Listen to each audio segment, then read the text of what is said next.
Hello again, and welcome to Along the Rock, our podcast. It pays homage to the people of the Sauk Valley and the river that runs through it. I'm your host, as usual, Mark Morris. My guest today is a sculptor, Charles Yost. Charles, thanks for coming up. Thank you, Mark. Appreciate it. And Thanks for the invitation. sure, you bet. Where are you from, first of all?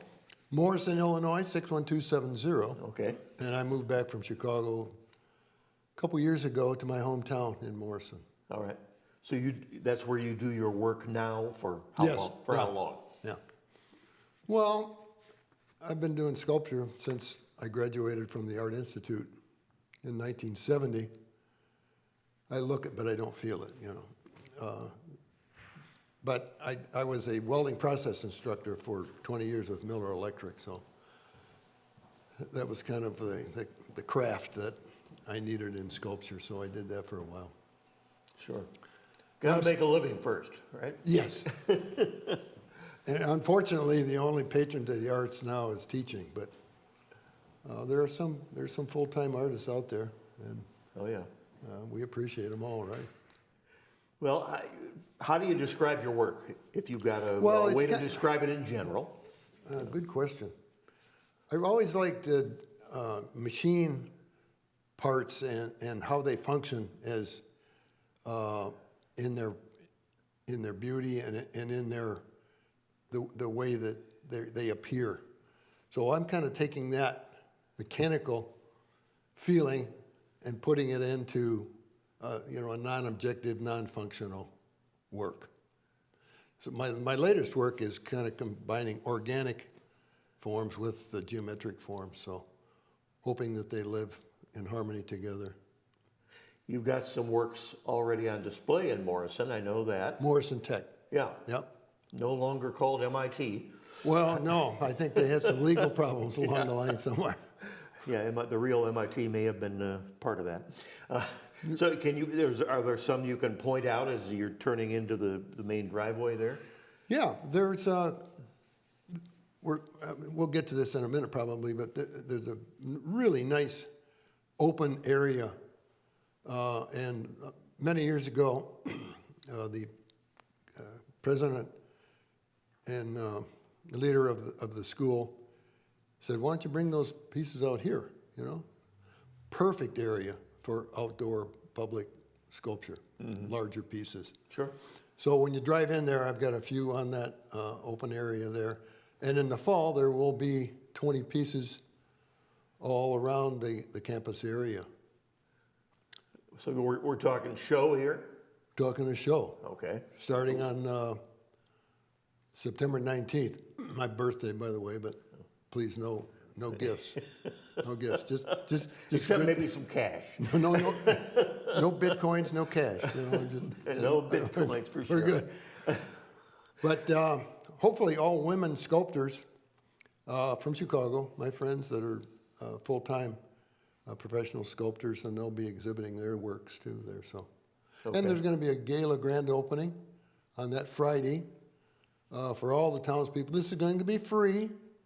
That's a good word, right? Yeah, It'll be there absolutely. It'll be there for 2 years, and the opening night we'll have some refreshments, maybe some adult beverages and some beverages for the other people, and it'll be a good evening. The artists will be there, so it'll be nice to talk to them and talk about their work and have them tell their whole stories on their sculpture life. So it's going to be fun.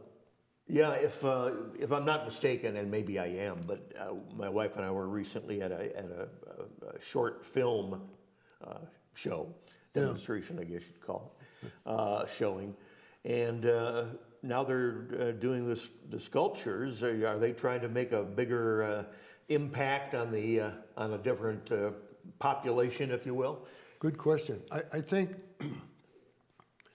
Mr. Scott had the right idea that it's the design with that's primary of any functional element or non-functioning, like sculpture, like Sure, abstract, sure. doesn't do anything. It's not furniture. It's not, utilitarian. But he appreciates the design of any object, whether it's sculpture or whether it's because that's what he teaches. It's the designs college, and I appreciated his feelings on the actual design element in sculpture. The design, just designs in general, are something we see and deal with every day. Yes. Every day of our lives. Yep. So it's, I guess, a little bit rare to see somebody who really appreciates that in all its forms, even though these sculptures are, as far as I know anyway, not something that move or do some of them. Some of them do. Okay. Talk about that. I was kind of influenced with a few artists long ago that of the movement, either manual movement, the kinetic movement of sculpture with the forms. I think that's kind of interesting. So stay tuned. There will be a couple of moving pieces out there too. Okay. Or elements within the piece that move. So. Sure. Are any of these works by you and your, you mentioned females in Chicago. Are there going to be other males showing too? No, just myself and the... You and a bunch of girls. Well, I'm not calling it Charlie's Angels, so I'm being politically and socially correct. Okay. It'll be called 20 for 25. There'll be 20 pieces of sculpture, and half of them, hopefully, will be women sculptors, professional women sculptors also. Are these going to be shown in the theater area or somewhere Outside. different? All outside? Outside, yeah. Okay. They'll be positioned and installed outside on concrete pads, and they'll be there for 2 years. So Okay. the proper signage and the proper marketing. Proper indestructibility. Yes, very necessary. Very, very necessary for.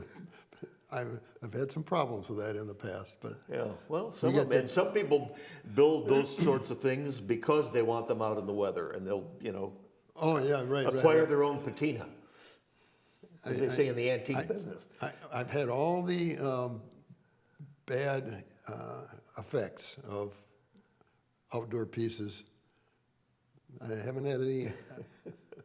Well, there's some stories on that, but We'll get to one very interesting story, I think, in just a couple of minutes. Especially when you're exhibiting in Chicago. Anything can happen to them in Chicago. Well, yeah, I didn't want to bring that up, but yeah, I know what you mean. You ever had any pieces stolen? No. Oh, parts of them. And I make a long story real short. I installed a piece. I better turn that phone off so it doesn't. Excuse me for. Sure. I don't want that thing ring. Probably my tax man waiting for the document. Anyway, I had a piece installed at one of the boulevards. I think it was Kedzie. Big street. Yeah. And it was a pretty good piece. It was a pretty good sized piece, about 12 feet. And I got a call from a friend of mine who was another sculptor, and he said, "Charlie, your piece is on the ground." I said, "Oh no." So I went out, and I found the piece. Somebody knocked it over, and all the stainless steel pieces on it were taken for scrap. But they didn't take the painted pieces because they got docked for painted pieces at the scrapyard. I guess you could say that was lucky for you, but not really. Right. So to answer your question, I didn't have everything entirely stolen. It was just some of it. Yeah, some of it is worth something to a different type of person. Right. Charles, you mentioned, back to Morrison, if you wouldn't mind. Sure. You mentioned that all these are going to be shown outdoors. I would guess that there are people who make things and wouldn't mind selling a few. Does that include you? Everything will be for sale. And a percentage of that sale will go back to Morrison Tech. Okay. Good idea. For their consideration of even having their outside campus for display of these pieces. So, tell me the dates again. September 19th 2025 in the fall, through, 2027, I guess, 2-year biennial. So a long time. So we'll be there a long time. Okay, excellent. Yeah. Now, you were talking about stories. I've got a picture of what I assume is a sculpture. Well, And that's a functional sculpture. Yeah, there you go. That's a crossover. That's a crossover. let's show this a little bit right here, and you can draw your own conclusions. Charles will tell us about the story end of things. If I was invited. You wouldn't mind. No, I was invited for to submit a piece for a chair auction, and in Chicago at the Merchandise Mart too. It was a big fancy event. So I made this electric chair, not functioning, but the lights function. But you don't get a shock when You sure get the look. if you, yeah. And it's got some features on it there, but I was never invited back for another exhibit. Let's take one more look at this before we. And I just wonder why. But now Now you get a pretty good idea, right? a pretty good idea. Taste is in the eye of the beholder. There you go. As is beauty. Yeah. All right. Well, I appreciate you coming in, and Thank you very much, Mark. you bet. It's good. We like to here on the podcast, we like to point out the works of art, especially by people who live in the Sauk Valley, and obviously you do. We appreciate it. And Even stop out. Even the painters appreciate it. Oh, sure. You know what painters think of sculpture? What's the punchline? When you're in a museum, a sculpture is something you back up into when you're stepping back looking at a painting. That's what painters think of sculpture. Oh, brother. Bless their hearts. Okay. No, I'm just kidding. Do the sculptors have an answer to that? No. We're forgiving for them. Okay. We're very, very considerate All right. of the painters.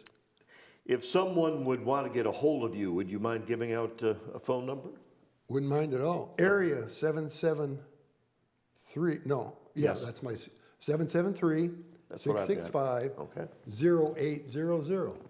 773-665-0800. Right. Charles Yost. And We again, hope to see everybody in September. yeah, Everybody in Whiteside County or Lee County sure. around. Yeah.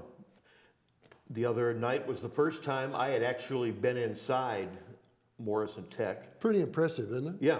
And the fact that I used to work in Sterling for about 10 years and I had never been in there. Yeah. I'd seen it from the outside, of course, but I'd never been in there. Yeah, it was pretty It's a pretty impressive. highly rated engineering school in the United States, and they place upwards to I think 97 or 98% of their graduates. So they do a good job there. South edge of town, right off 78. Right there. There you go. Thanks again to Charles Yost, local sculptor. I'm Mark Morris, and also like to thank our crew for putting this program together, as always. And I hope you can join us next time along the route.